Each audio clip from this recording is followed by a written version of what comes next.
What if Blockbuster bought Netflix? In 2001, Blockbuster Video was the most powerful entertainment company in the world. 45,000 employees, 9,000 stores, $6 billion in annual revenue. They were so dominant that when Netflix founder Reed Hastings flipped to Salt Lake City on a business trip, he saw a Blockbuster on practically every corner, and he knew he could never beat them. So he made a different play. He walked into Blockbuster headquarters in Dallas, Texas, and offered to sell Netflix for $50 million. $50 million. For perspective, in 2024, Netflix was worth $250 billion. But here's what happened next. Blockbuster CEO John Antioco laughed him out of the room. He literally did not bother to consult his board. He did not run the numbers. He just said no. And that single decision, a laugh in a boardroom, is why your grandparents now have a Netflix password. But let us pause this timeline for a moment, because what if Antioco had said yes? Imagine the world where Blockbuster buys Netflix for $50 million. First thing that happens, Reed Hastings is hired to run digital. He has a mandate. Figure out this internet movie thing. He moves Netflix's small team from Scotts Valley, California, into Blockbuster's headquarters. The culture clash is immediate. Blockbuster executives wear suits. Netflix engineers wear hoodies.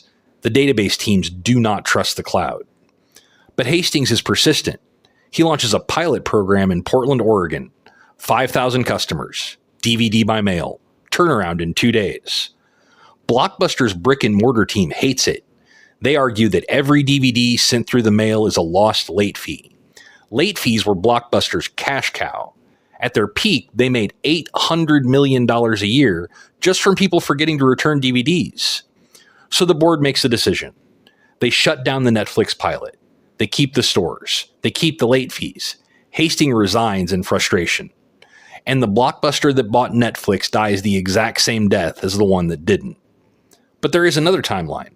A timeline where Antioco does not laugh. Where he says yes, but demands Hastings prove the model works before scaling. Hastings sends his engineers to study why people went to Blockbuster stores. The answer is shocking.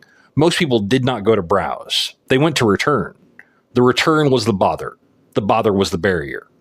So Hastings pitches a hybrid model. Blockbuster stores become drop-off hubs for mail order DVDs.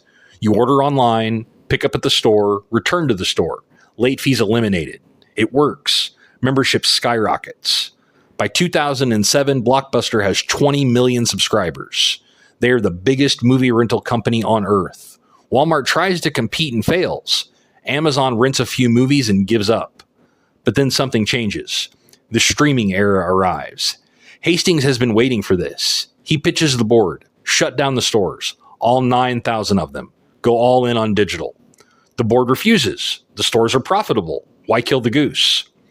So Blockbuster lingers. They launch a streaming service called Blockbuster Plus. It is buggy. The catalog is small. Executives argue about whether to cannibalize store sales. By 2015, Blockbuster has 12 million streaming subscribers. Netflix has 60 million. The problem was never the technology. Blockbuster had the money, the talent, and the rights deals. The problem was that they refused to believe their own business was over. Blockbuster's leadership grew up in retail. They knew how to pick store locations, how to stock shelves, how to negotiate with landlords. They did not know how to build a recommendation algorithm that kept people watching for 4 hours. Today, Blockbuster is a cautionary tale, but it is also a mirror. Because right now there is a company in your industry that is laughing at a disruptor. They think the business model is too stable to fail. They are wrong. So here's the question. What late fee is your industry clinging to right now? And what Netflix is about to knock on your door? Which company do you think is the next Blockbuster? Let us know in the comments.